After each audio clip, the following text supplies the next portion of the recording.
Morning everybody. Something's disagreeing with us here now, and I've come to the conclusion that these favourites of gardeners, these favourite tools of gardeners, are not as good as what they made out to be. And it's this actual thing is being a loyal companion to the gardener, but I think now it's a waste of time. What am I talking about? The blue basket. Yes, the blue basket. So it's my endeavour now to try and find a better one. They've got no longevity. They're just, yes, that's dog chewing there. But it seems all allotment growers get these. But they last a year. Then you've got the kind of the plastic issues and that. And I know, I'm hoping to find something or try something. If you have got any ideas out there, what to use, because I'm going to try and use other plastics, but like more sustainable plastics as well. And I've got 2 boxes that I'm kind of drilling some holes in, so I'll show you them as well.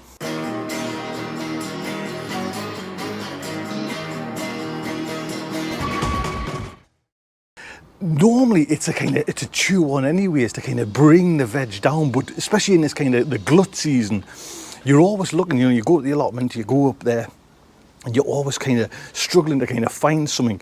And like I said, those blue boxes are great. I'm just walking up this way, but then inevitably they break up. So I got myself a couple of these ones. I found these kicking around, and I'm in the process of drilling some holes in the back. Now these seem a lot better, and hopefully they'll stand up to a few seasons. But I'd like to know what you use. You know what I mean? Is there anything better out there on the market?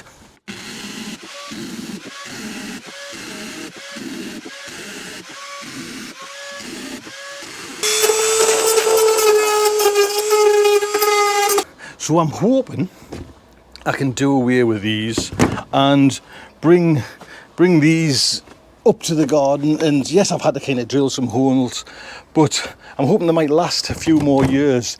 But yeah, they do get kind of some abuse. They are left out over the winter, and they do get some frost. So maybe that'll just go as well. But certainly these aren't built to last.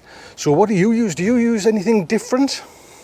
Now, if you can, you'd be kind enough, think about subscribing and hitting the bell notification. That way you get to know when I kind of put up videos. And this garden is, it's a true garden there. You get the highs and you get the lows. You get the failures. We've got quite a lot of failures and the successes. And you just follow along and just see how I kind of deal with them and how I cope with them. So if you can, subscribe and hit that bell. Thank you very much. So like I mentioned, I've kind of had enough of the blue baskets. They're great for that first year, but if they start kind of breaking down constantly, then you're just having bits of plastic lying around, and that isn't good. So hopefully my 2 there, and I tell you where I notice it more is when if you're picking up some potatoes like I did the other day, or like something heavy. So what I'm going to try and do is turn you around there, get a crop of me beetroot. And hopefully that should be doing, and be able to wash it as well in one of my baskets. Let's just have a little look round. Look at this marsh too. I might actually take some of that for work. Little touch of butter as well. What's going on? See, they're getting away now. I need to kind of pick some of them. I might take one of them down. How's the girls? Yeah, I've got a new set of girls there.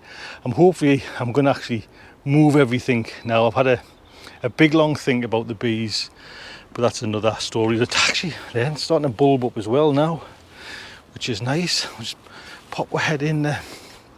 I never got round to giving them a clip, which I should do. Oh, it's looking good. Cucumbers there, all right. Yeah, we're having the aubergines tonight, or the family is. I'm at work. So if you remember, I picked that aubergine the last time. So that's looking all right. Right, come on, let's get these beetroot. Oh, look at this. Now this has obviously just happened. Can you see some birds been in and nibbled? I think I'm just going to give up on the Brussels sprouts this year. I didn't get round to them, but they've certainly hammered them little tender ones that I had lying there ready for planting. So I thought I'd get away with that, but obviously they've come, and so glad I've got the covers on. Right, let's see if we can get some Brussels sprouts, some beetroot. Oh, look at that.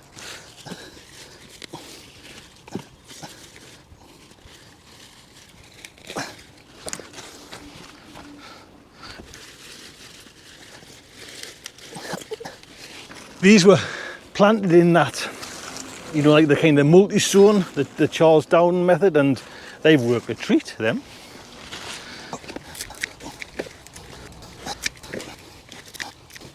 Right, let's see if my drainage works. So, you know, you do get some weight in this, especially like potatoes and beetroot this size. I think I'll pick a little bit more of this marsh too, and even when they get, what I've been doing, just still cooking in the same way, even though they get a little bit thicker with the pea in, man, little bit of butter steamed. Oh.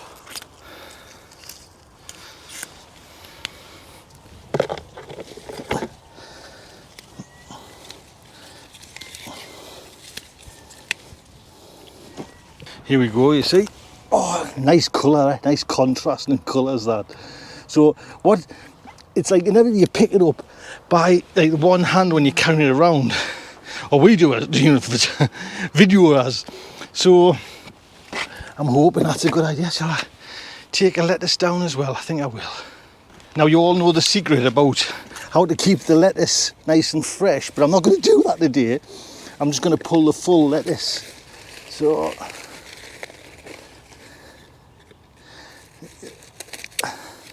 go and give it a wash.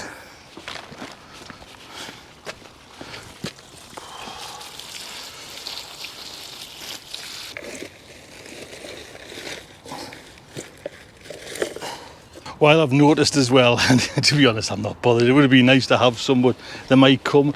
The little birds there have been at red cabbage as well, so they're sharp to spot it, mind you. Do you know what I mean? What a buggers, little buggers. So I think we're going to maybe kiss that goodbye, but with every failure there is a success, and hopefully this box is a success, and there's some nice crops in there anyways, so that'll do for me. So hope you enjoyed it. Look after yourselves, take good care.